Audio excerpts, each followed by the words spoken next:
पिछले भाग में आपने देखा वृंदावन की राधा जिसने जीवन भर श्री कृष्ण की प्रतीक्षा की और अंत में जब श्री कृष्ण ने राधे कह पुकारा तभी उनकी आत्मा देह से मुक्त हुई। पर प्रेम की कथा वहीं नहीं थमी। राधा फिर जन्मी ललिता बनकर। आपसे निवेदन है कि वीडियो को आखिरी तक देखें और बताएं क्या इस बार भी राधा कृष्ण का प्रेम अधूरा तो नहीं रहा। बरसाने से कुछ दूर एक छोटा सा गांव था। धूल भरे रास्ते, मिट्टी की झोंपड़ियां और आम के पेड़ों से लिपटी लतरियां जो हर दोपहर को गांव में छांव की चादरें बिछा देती थीं। वहीं एक साधारण किसान परिवार में एक कन्या ने जन्म लिया। नाम रखा गया ललिता। उसका जन्म किसी बड़ी आहट या ज्योति से नहीं हुआ था, न कोई भविष्यवाणी, न किसी संत का आगमन। बस एक नन्ही बच्ची थी जो पहली बार रोई नहीं, मुस्कुराई थी। पर उसकी असाधारणता जल्द ही स्पष्ट होने लगी। वो केवल 3 वर्ष की थी जब उसने पहली बार बांसुरी उठाई। न किसी ने सिखाया, न बताया कि उसे होठों से कैसे लगाते हैं। फिर भी उसकी उंगलियां और होंठ ऐसे संयमित चले जैसे कोई जन्म जन्म का संगीतज्ञ बांसुरी पर मंत्र रच रहा हो। पहली बार जब उसकी बांसुरी की धुन गांव में गूंजी तो एक विचित्र घटना हुई। चारों ओर सन्नाटा छा गया। गायें चरना भूल गईं। बच्चे खेलना बंद कर पेड़ों के नीचे बैठ गए और सबसे अजीब, मंदिर की घंटियां बिना छुए अपने आप बज उठीं। एक वृद्ध पंडित जो गांव के सबसे ज्ञानी माने जाते थे बोले, यह ध्वनि मैंने केवल एक बार सुनी थी जब वृंदावन की गलियों में श्री कृष्ण बांसुरी बजाते थे। लोग हंसे। किसी ने कहा, पंडित अब बूढ़े हो चले हैं। पर कुछ चुप हो गए क्योंकि वे भी महसूस कर चुके थे कि उस धुन में कुछ था। ललिता बड़ी हुई और उसका बांसुरी से रिश्ता गहरा होता गया। किसी ने उसे गाते नहीं देखा, पर उसकी बांसुरी हर बार कोई नई कथा बुनती।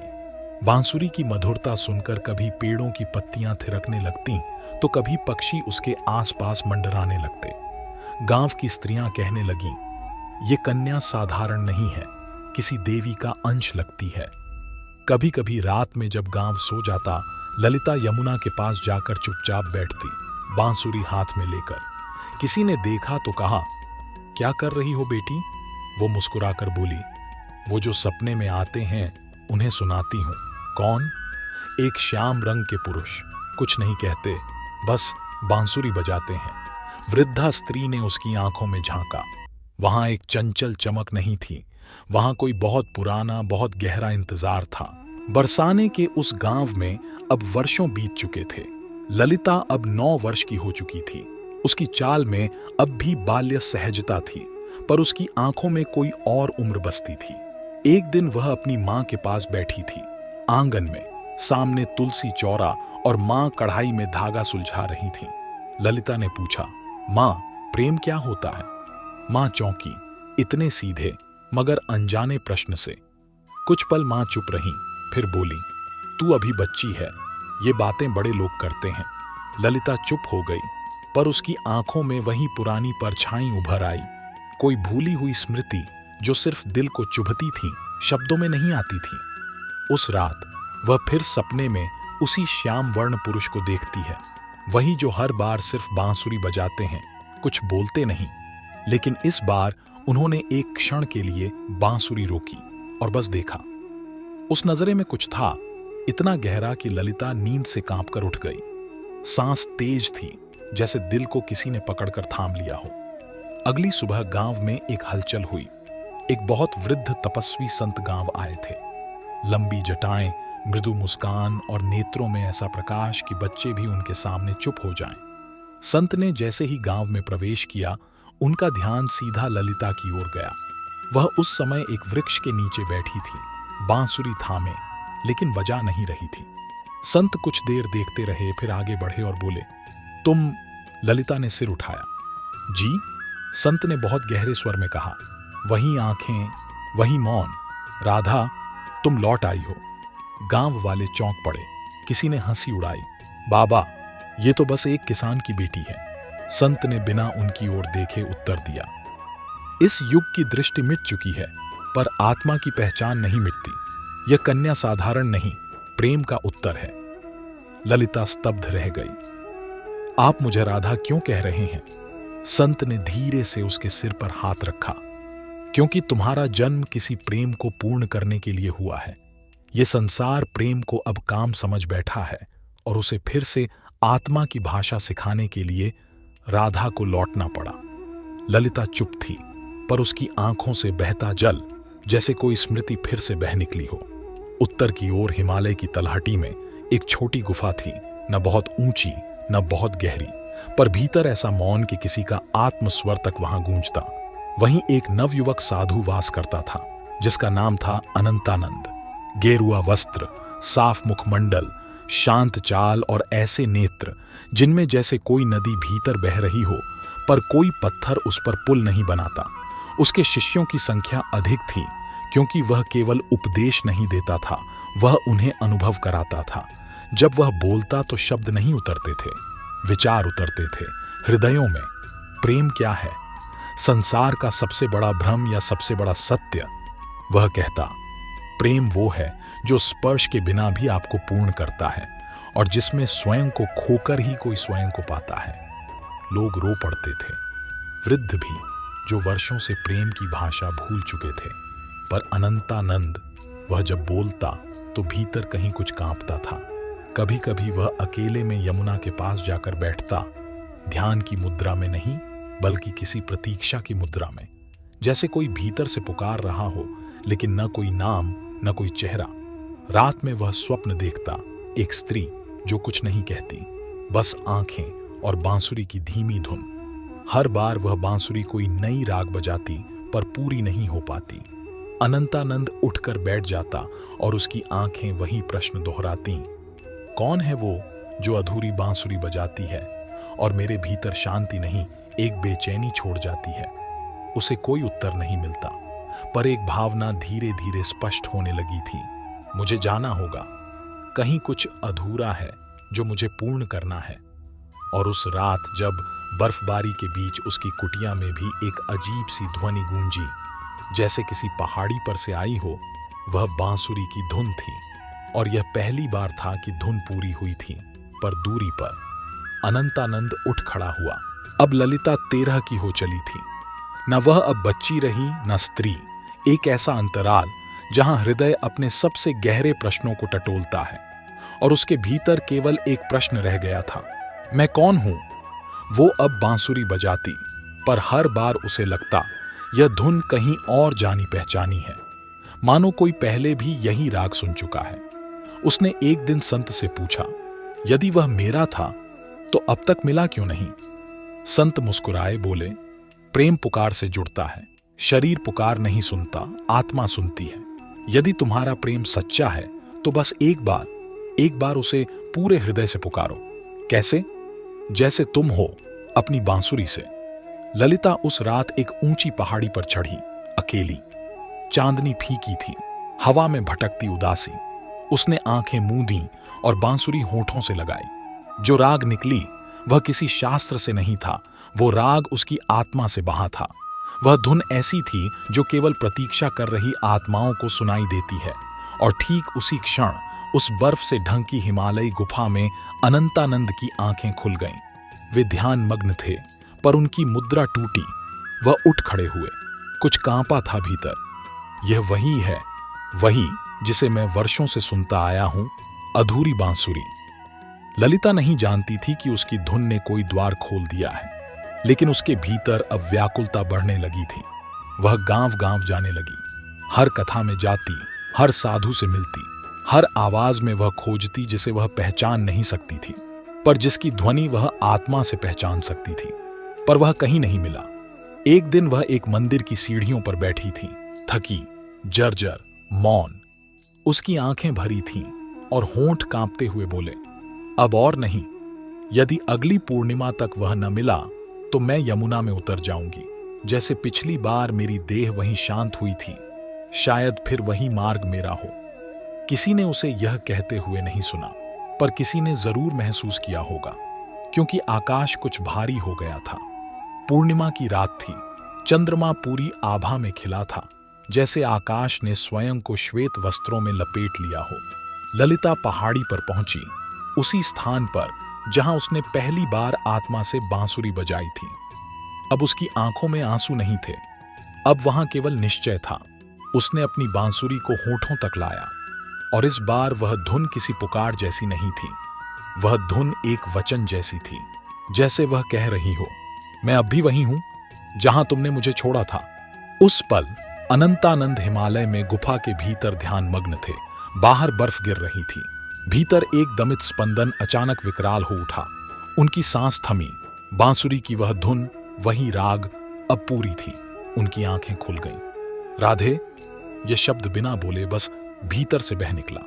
वह उठ खड़े हुए, न कोई वस्त्र न कोई शिष्य, सिर्फ वही बांसुरी की धुन जो अब उनके पैरों को नीचे की ओर खींच रही थी, जैसे आत्मा कहीं जा रही हो और शरीर पीछे पीछे चल रहा हो। उधर ललिता को उस रात एक सपना आया। यमुना तट, नर्म बालू, राधा और कृष्ण एक साथ बैठे हैं। राधा पूछती हैं, प्रभु, क्या इस बार भी मेरी प्रेम कहानी अधूरी रह जाएगी? कृष्ण मुस्कुराते हैं, कहते हैं, नहीं राधे, इस बार संसार को तुम्हारे प्रेम की पूर्णता दिखाई जाएगी। स्वप्न टूटा। ललिता चौंक कर उठी। भीतर कुछ हिल चुका था। सुबह होते ही वह सुनती है कि वृंदा धाम में कथा हो रही है, कोई साधु प्रेम पर प्रवचन दे रहे हैं। वह वहां पहुंची, भीड़ में खड़ी थी, कथा चल रही थी। एक युवावस्था का ब्राह्मण साधु बोल रहा था, प्रेम वह नहीं जो तुम्हें पाले, प्रेम वह है जो तुम्हारे भीतर ठहर जाए, बिना मांगे, बिना बोले, बिना छोड़े। ललिता के पांव वहीं जम गए। उसने साधु का चेहरा नहीं देखा, पर उस स्वर में कुछ था, वह कंपन, वह मौन का कंपन। फिर पहली बार कथावाचक की आंखें उसकी ओर उठीं। दोनों के बीच एक क्षण के लिए सब कुछ रुक गया। न समय चला, न लोग हिले। ललिता की सांस जैसे थम गई। अनंतानंद का मन जैसे लौट आया। उन्होंने एक दूसरे को देखा, जैसे कोई नाम नहीं लिया गया, फिर भी दोनों को पहचान हो गई। वृंदा धाम की गलियां अब शांत नहीं थीं। वहां जहां कभी सिर्फ भक्ति की बातें होती थीं, अब धीमे स्वर में फुसफुसाहटें गूंज रही थीं। तुम्हें पता है, साध्वी ललिता और अनंतानंद कहते हैं, दोनों की आत्मा एक दूसरे को पहचान गई। भक्तजन, पुजारी, व्यापारी, सबकी जुबान पर यही चर्चा थी। एक ब्रह्मचारी और एक साध्वी प्रेम। लोगों की आंखों में जिज्ञासा के साथ साथ असहजता भी थी। कुछ ने आदर से सिर झुकाया, कुछ ने होठों को तिरछा किया। वहीं वृंदा धाम के मुख्य प्रांगण में एक साधु ने अपने गेरुए वस्त्रों को झटकते हुए प्रवेश किया। उसकी आंखों में करुणा नहीं, आग थी। उसकी चाल में तप नहीं, अधिकार था। वह था कुरंगनाथ। कुरंगनाथ जो वर्षों से धर्म की रक्षा का प्रतीक बने बैठे थे, जिनके एक शब्द से लोगों की आस्था कांप जाती थी। उन्होंने सभा के बीच आकर कहा, आज वृंदा धाम अपवित्र हो रहा है। एक ब्रह्मचारी और एक स्त्री प्रेम के नाम पर धर्म को भ्रष्ट कर रहे हैं। भीड़ सन्न। उसी समय अनंतानंद सभा में पहुंचे, शांत मुख किंतु स्थिर नेत्र। कुरंगनाथ जी, उन्होंने विनम्र स्वर में कहा, प्रेम न अपवित्र करता है, न धर्म को तोड़ता है। वह तो आत्मा की अभिव्यक्ति है और आत्मा कभी किसी मर्यादा की कैद में नहीं होती। कुरंगनाथ क्रोध से कांप उठे। प्रेम, जब वह स्त्री तुम्हारी दृष्टि में आई, तुम्हारा ब्रह्मचर्य कहाँ गया? अनंतानंद चुप रहे, क्योंकि जवाब शांति में था। उसी समय ललिता वहां आई, सिर झुका हुआ पर हृदय अडिग। कुरंगनाथ ने उसे देख फटकारते हुए कहा, तू क्या सिद्ध करना चाहती है? प्रेम करोगी साध्वी होकर? ललिता ने पहली बार आंखें उठाईं। यदि प्रेम आत्मा का संबंध है, तो क्या आत्मा के पास लिंग, धर्म और व्रत होते हैं? सभा में फिर मौन। कुरंगनाथ ठिठके, फिर बोले, यदि यह प्रेम सत्य है तो मैं अंतिम परीक्षा रखता हूं। ललिता और अनंतानंद एक दूसरे की ओर देखे। कुरंगनाथ ने कहा, पूर्णिमा की रात से ललिता अपनी आंखों पर पट्टी बांधेगी। वह देखेगी नहीं, सुनेगी नहीं, फिर भी उसे अनंतानंद को ढूंढकर पहुंचना होगा। यदि प्रेम आत्मा से जुड़ा है तो वह आत्मा तक पहुंच जाएगी, नहीं तो यह कथित प्रेम बस मोह सिद्ध होगा। सभा स्तब्ध थी, संत भी चुप, पंडित भी मौन। अनंतानंद कुछ नहीं बोले, बस अपनी बांसुरी को अपनी अंगुलियों में घुमाते हुए ललिता की ओर देखा।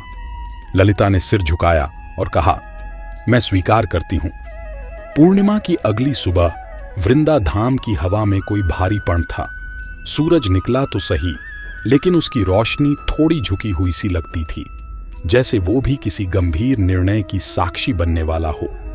ललिता ने प्रातः उठते ही यमुना के जल से स्नान किया, फिर तुलसी को प्रणाम कर अपने नेत्रों पर एक रेशमी पट्टी बांध ली। गांव वाले इकट्ठा हुए। किसी ने कहा, ये क्या कर रही है? क्या कोई साध्वी यूं अंधी होकर घूमती है? पर उसकी चाल में हिचक नहीं थी। संत ने उसे आशीर्वाद दिया। देखना, सुनना, जानना, ये सब इंद्रियों का खेल है। प्रेम का रास्ता इससे परे है। और ललिता चल पड़ी। वह गांव गांव गई।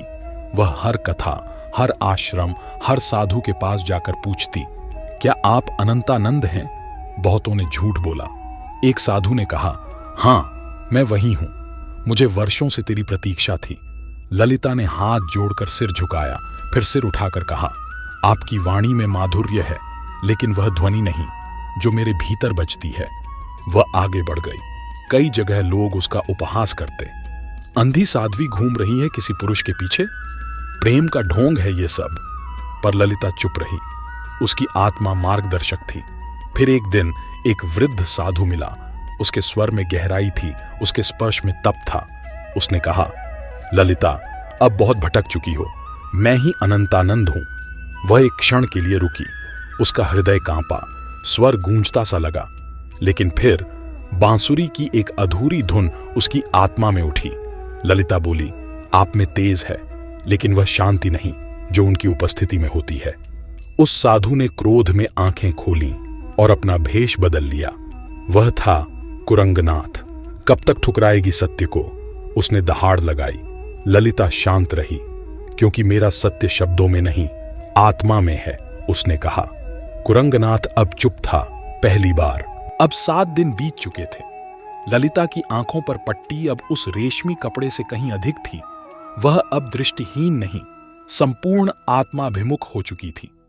उसके पांवों में छाले थे, गला सूख चुका था, पर उसके हृदय में अब भी वह बांसुरी की धुन अधूरी नहीं हुई थी।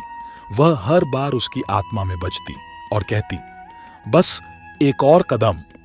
उधर हिमालय की तलहटी में एक गुफा में अनंतानंद अब एक गहन तप में प्रवेश कर चुके थे।